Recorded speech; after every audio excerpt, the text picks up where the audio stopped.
রিজুকে পড়াতে যাওয়ার পথে রোজ একটা ছেলে আমার পিছু নেয়। ছেলেটাকে আমি চিনি না, প্রায় বেশ কদিন ধরে লক্ষ্য করছি তাকে। ব্যাটাকে ধরবো ধরবো করেও ধরতে পারছি না, সাহসে কোলাচ্ছে না।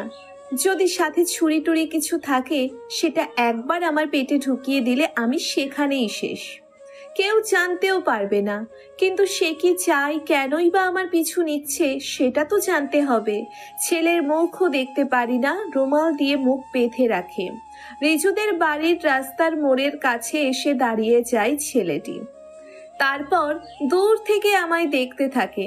মাঝে মাঝে চোখে চোখ পড়ে যায়। তখন অন্যান্য ধান্দাবাজদের মতো অন্যদিকে তাকিয়ে যায়। সেদিন রিজুকে পড়িয়ে ফিরতে ফিরতেই বেশ দেরি হয়ে গেল। রাস্তায় নেমে দেখি মোড়ের চায়ের দোকানের পাশে সেই ছেলেটি দাঁড়িয়ে আমাকে দেখছে। আমি সূচক বুঝে পাশের রাস্তা ধরে অন্য রাস্তা দিয়ে চলে গেলাম। লোকের ভিড়ের কারণে ছেলেটি সেটা খেয়াল করেনি।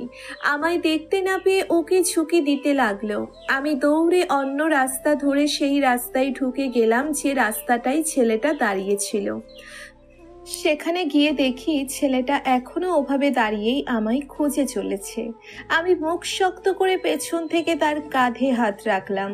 ছেলেটা পেছনে ঘুরে আমায় দেখে চমকে উঠল। তার চেয়েও বেশি চমকে উঠলাম আমি তাকে দেখে। না, তাকে না, তার চোখ দেখে। এই মানুষটাকে চিনতে এই চোখ দুটোই যথেষ্ট। এটা পিয়াস ছাড়া আর কেউ না। বড় ভাইয়ের বন্ধু পিয়াস ভাই আগে আমাদের বাড়িতে আসতেন, তবে কিছুদিন ধরে ওনার দেখা যাচ্ছে না বাড়িতে। কিন্তু সে আমায় ফলো করছে কেন?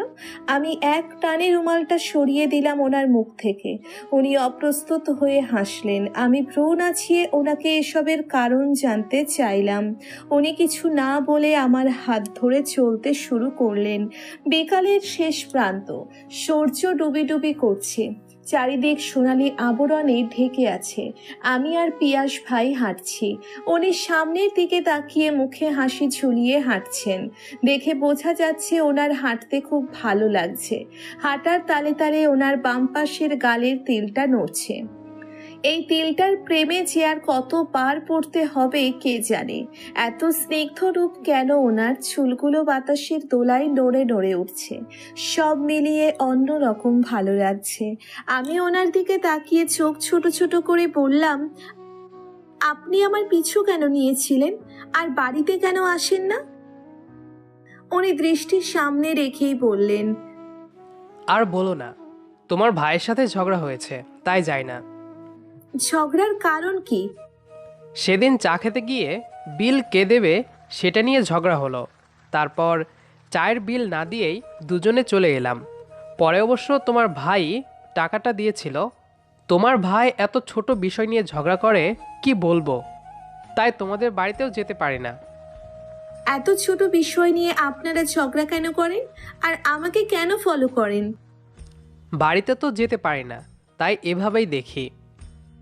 মুখে রুমাল বেঁধে কেন? একটা ভিলেন ভিলেন ফিল আনার জন্য। আপনাকে যদি পুলিশ ধরতো চোর ভেবে? আমাকে কি চোরের মতো লাগে নাকি? আর ধরলে ধরুক, তোমাকে নিয়ে একসাথে জেলে ঢুকে যাব। আমি কেন যাব আপনার সাথে জেলে? আমার প্রশ্ন শুনে উনি একটা মুচকি হাসি দিলেন, যার অর্থ আমি জানি। এভাবেই টুকটাক কথা বলতে বলতে বাড়ির কাছে চলে এলাম। উনি দরজার বাইরে থেকে আমায় বিদায় দিয়ে চলে গেলেন। পরের দিন রাস্তা দিয়ে হেঁটে যাচ্ছি। রাস্তার পাশে থাকা সব পথ শিশুরা দৌড়ে এলো আমার কাছে। বাচ্চাগুলো সব এটা সেটা আবদার করতে লাগলো। আমার সাধ্য মতো আমি তাদের সব কিছু কিনে দিলাম। সপ্তাহে একদিন আমি এদের সাথে কাটাই। সেদিন আমার কোনো কাজ থাকে না। এই বাচ্চাগুলোর হাসি দেখেই দিনটা কেটে যায়। এরা ছোট্ট একটা জিনিস পেয়ে কত খুশি হয়। আনন্দে আমার চোখ ভরে ওঠে। পিয়াস ভাই এখন আর আমায় ফলো করে না। রিজুকে পড়াতে যাবার এবং আসার সময় সে আমার সঙ্গ দেয়। গল্প করতে করতে কখন যে পৌঁছে যায় টেরই পাই না। তার গল্পের মূল বিষয় হলো ভাইয়া। ছোটবেলা থেকে তাদের বন্ধুত্ব। তারা ঝগড়া করবে আর ঝগড়ার কারণগুলো আমায় এসে বলবে, এটাই তার কাজ।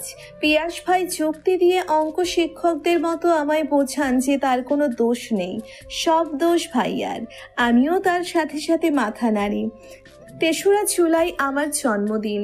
তার আগের দিন পিয়াস ভাইকে জিজ্ঞেস করলাম, কাল আমার জন্মদিন, কাল কি গিফট দেবেন আমায়? পিয়াস ভাই অনেক ভেবেচিন্তে 2 হাত মেলে দিয়ে বললেন, এই এতগুলা ভালোবাসা দেব। উফ, ফাজলামো করবেন না তো, বলুন না কি দেবেন। সেটা কালই দেখো। শুনুন, শার্ট প্যান্টের পকেট ভর্তি করে চকলেট আনবেন, একদম ভরে বেশি করে আনবেন, ঠিক আছে? এত চকলেট দিয়ে কি করবে? আনতে বলেছি আনবেন, এত কথা বলতে চাচ্ছি না। পরের দিন আমি গায়ে নীল শাড়ি পেঁচিয়ে পিয়াস ভাইয়ের সামনে গেলাম। এই শাড়িটা উনিই দিয়েছিলেন গত বছর জন্মদিনে। আমি ওনার কাছে যেতেই উনি দাঁত বের করে হাসতে লাগলেন। আমি ভ্রু কুঁচকে বললাম, এভাবে হাসছেন কেন? তোমাকে খুব সুন্দর লাগছে। চকলেট এনেছেন? হ্যাঁ, এনেছি। তোমার চকলেটের চাপে আমার পকেট ছিঁড়ে গেছে। ভালো হয়েছে, দেখি দিন চকলেটগুলো। উনি পকেট থেকে চকলেট বের করে আমার হাতে দিলেন। সেগুলো নিয়ে আমি উল্টো দিকে হাঁটা ধরলাম। উনি আমার পেছন পেছন আসতে লাগলেন। আমরা কোথায় যাচ্ছি উনি জানতে চাইলেন না। হাঁটতে হাঁটতে আমরা স্টেশনের কাছে চলে এলাম। দূর থেকে বাচ্চারা দৌড়ে আসছে। আমি হাত মেলে দাঁড়ালাম তাদের আগলে ধরার জন্যে, কিন্তু তারা দৌড়ে আমার কাছে না এসে পিয়াস ভাইয়ের কাছে চলে গেল। বাচ্চাগুলো পিয়াস ভাইয়ের চারিদিকে গোল হয়ে দাঁড়িয়ে আমোদ করতে ব্যস্ত। কিঞ্চিত অবাক হলাম আমি। একটা বাচ্চা মেয়ে বলল, ভাইয়া আমাদের প্রতি বছর এটেনে খাওয়ায়, কত খেলনা কিনে দেয়। আচ্ছা ভাইয়া, ওই আপুটা কি আসেনি যার জন্য তুমি আমাদের এত আদর করো? পিয়াস বাচ্চাটার সামনে বসে আমার দিকে তাকালো। বাচ্চাগুলো আমায় দেখতে পাচ্ছে না। পিয়াস ছাড়া আমায় কেউই দেখতে পায় না। আনন্দে আমার চোখ থেকে জল উপচে পড়ল। এত সুখ লাগছে কেন? পিয়াস আবেশে চোখ মুছল। সবাইকে চকলেট দিল পিয়াস। এই দিনে পথ শিশুদের নিয়ে আমি এভাবেই মেতে থাকতাম। 2 বছর হলো এদের স্পর্শ আমি পাই না। পিয়াস আর আমি একসাথে এদের কাছে আসতাম। আমি মরে গিয়েও বেঁচে আছি। 2 বছর আগে রিচুকে পড়িয়ে রাত করে বাড়ি ফেরার পথে কিছু জানোয়ারের কবলে পড়েছিলাম। তাদের কাজ শেষ করে আমার ধর থেকে মুন্ডুটা আলাদা করে সেখানেই পুঁতে দিয়েছিল তারা। সেই স্মৃতিগুলো ভুলে নতুন করে বাঁচার আশ্বাস নিয়ে আমি এখনো বেঁচে আছি পিয়াস আর এই ছোট্ট শিশুগুলোর মাঝে।